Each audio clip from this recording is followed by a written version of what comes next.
I think Iran is in very bad shape.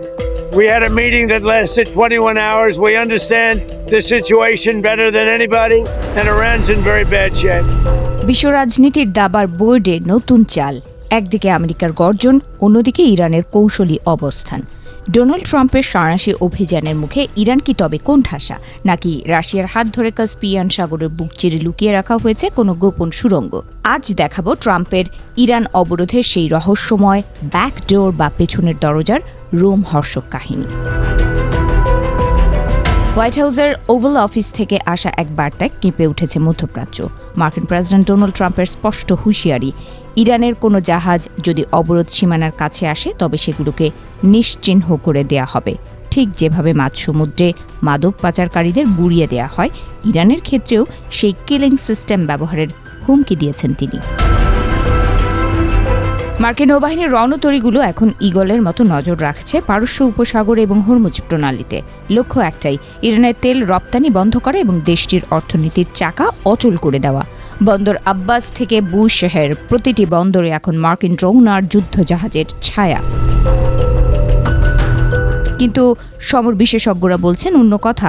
Doctor Michael রুবিনের সাম্প্রতিক তথ্য অনুযায়ী Trump যে অবরোধের জাল বুনেছেন তাতে রয়ে গেছে এক বিশাল ছিদ্র, আর সেই ফুটোটি পারস্য উপসাগরে নয়, বরং উত্তর দিকে জার্মানির সমান বড় এক বিশাল হ্রদে, যার নাম কাস্পিয়ান সাগর।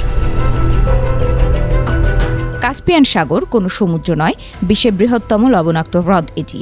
আর এই হ্রদই এখন ইরান আর রাশিয়ার বন্ধুত্বে নিরাপদ করিডর। যেখানে মার্কিন নৌবাহিনীর বড় বড় জাহাজ ঢোকা প্রায় অসম্ভব, সেখানেই চলছে ইরান আর রাশিয়ার নৌবাহিনীর গোপন মহড়া এবং রসদ বিনিময়। 2019 সাল থেকেই এই অঞ্চলে রাশিয়ার সাথে ঘনিষ্ঠতা বাড়িয়েছে তেহরান। সেন্ট পিটার্সবার্গের রুশ নৌবাহিনীর উৎসবে ইরানি নৌপ্রধানের উপস্থিতি ছিল একটি সংকেত মাত্র। পারস্য উপসাগরে ট্রাম্প যতই বাধা দিন, কাস্পিয়ান সাগর দিয়ে রাশিয়ার জ্বালানি আর অস্ত্র অনায়াসে পৌঁছে যাচ্ছে ইরানের হাতে। ইরানের উত্তর উপকূলের বন্দর আনজালি বন্দর এখন তেহরানের লাইফলাইন। যুক্তরাষ্ট্রের জন্য আরও আতঙ্কের বিষয় হল চালুশ বন্দরটি। কথিত আছে এখানে ইরানের ঘাঁটি রয়েছে, যা দুর্ভেদ্য পাহাড় দিয়ে ঘেরা। এখান থেকেই রাশিয়ার পাঠানো গোপন রসদ পাহাড়ি পথ বেয়ে পৌঁছে যায় ইরানের মূল ভূখণ্ডে। গল্পে মোড় ঘুরিয়ে দিয়েছে আজারবাইজান। একদিকে তারা নিজেদের পশ্চিমা বিশ্বের বন্ধু বলে দাবি করে, অন্যদিকে তলে তলে ইরানের সাথে চালাচ্ছে বিশাল জ্বালানি বিনিময়।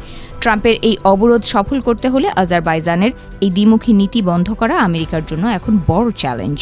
তাই বিশেষজ্ঞদের মতে ট্রাম্প যদি সত্যি ইরানকে পুরোপুরি বিচ্ছিন্ন করতে চান, তবে তাকে কাস্পিয়ান সাগরেও আগ্রাসী হতে হবে। আকাশপথে নজরদারি চালিয়ে ধ্বংস করে দিতে হবে কাস্পিয়ান থেকে আসা প্রতিটি পণ্যবাহী ট্রাক। কিন্তু প্রশ্ন হলো, পুতিন কি হাত গুটিয়ে বসে দেখবেন? হয়তো না। হাতে ঘা লাগলে পুতিন বসে থাকেন না। তাই রাশিয়ার দোরগোড়ায় আমেরিকার এই আস্ফালন কি তৃতীয় বিশ্বযুদ্ধের ইঙ্গিত দিচ্ছে? কাস্পিয়ান সাগরের শান্ত জল কি তবে রক্তে লাল হতে চলেছে? প্রশ্নগুলো ফুটছে ঘুরে ফিরেই।